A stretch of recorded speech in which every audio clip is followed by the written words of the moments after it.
Welcome to Climate Quickies, bite-sized nuggets of climate goodness from our TEDxLondon experts in under 5 minutes. In this week's Climate Curious Quickie, we're taking a rainforest reality check with a professor from Oxford University, Dr. Jesús Aguirre Gutiérrez. Sharing his latest research project, where satellites are secret superheroes for the rainforest, Jesús joins us to explain how he's working to use satellite data to reveal hidden biodiversity patterns and help us safeguard some of Earth's most precious ecosystems. Let's listen now on how satellites can spy on nature for good. And remember, stay curious.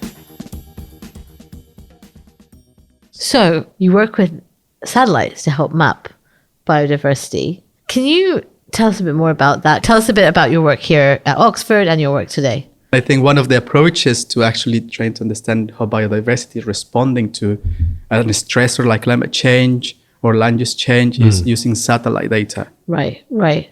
So first of all, what are you seeing? Like you said, there are changes, there are things happening. What is happening on the ground? So you can think about this in two different ways. The first one is what is happening across a space. So comparing locations in the same time. Okay. So is this area kind of fuller, let's say, or it has more biodiversity based on the amount of forest that you see, based on the amount of water that you see in the image. Right. Biodiversity is plants. Plants, it can be, you can see different things. Like with these satellite data that you have resolutions of centimeters, you can see animals, you can see elephants, for instance. Okay. You can quantify them as well. Okay. Right. So it's like Google Maps. You're using the satellites for Google Maps. Exactly. Okay, I get that. That kind of images. And then you can think as well about not only across a space, but also across time. Because these images, some of them actually, you can have them every day from the same location. Right. So you can see how a place has changed through time over the last year, the last 10 years, even the last 40 years. So that's what I'm doing, looking how biodiversity changes in a space and comparing locations, but also how it changes through time. What is the interaction between biodiversity and climate change?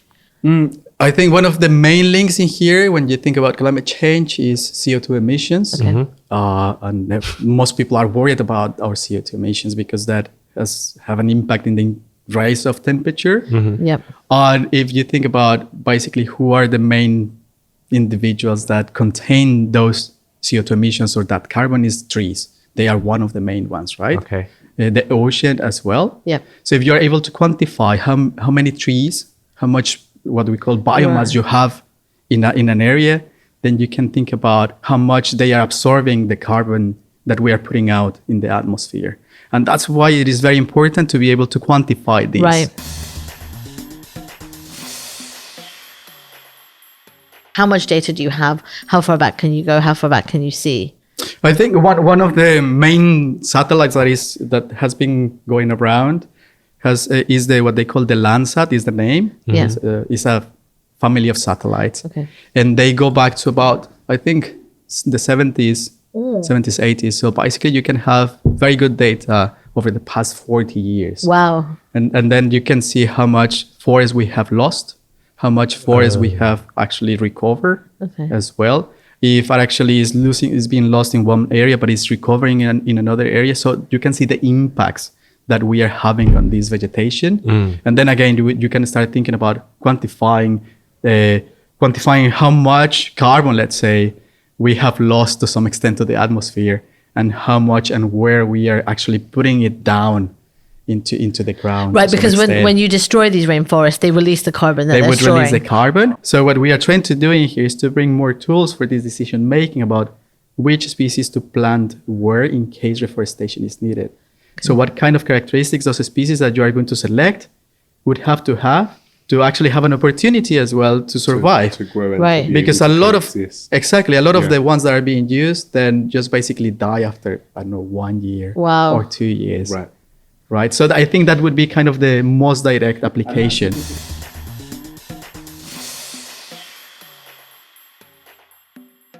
What I'm really curious to know, what are the patterns that you're seeing? Yes. So general patterns, what we see now is that some forests, specifically talking about the tropics. So you can think about the tropics like from central Mexico down all the way to southern Brazil. Okay. All the way when you go to Africa, then you can think about Ghana, Gabon, Cameroon. Is all still in the tropics? Congo. We see that tropical forests across the different continents, they are responding in different ways. Oh, interesting. For instance, some of the African forests are kind of stabilizing in the carbon, seeing how much carbon they capture. This has happened also in the Amazon, and this is research that has been published in the last couple of years. Okay. So they are not capturing as much carbon, let's say. So they're basically getting before. saturated or full. To some extent, exactly. Right. Thanks for listening to this quickie. This episode was created by our superstar podcast team at TEDxLondon. Until next time. Stay curious.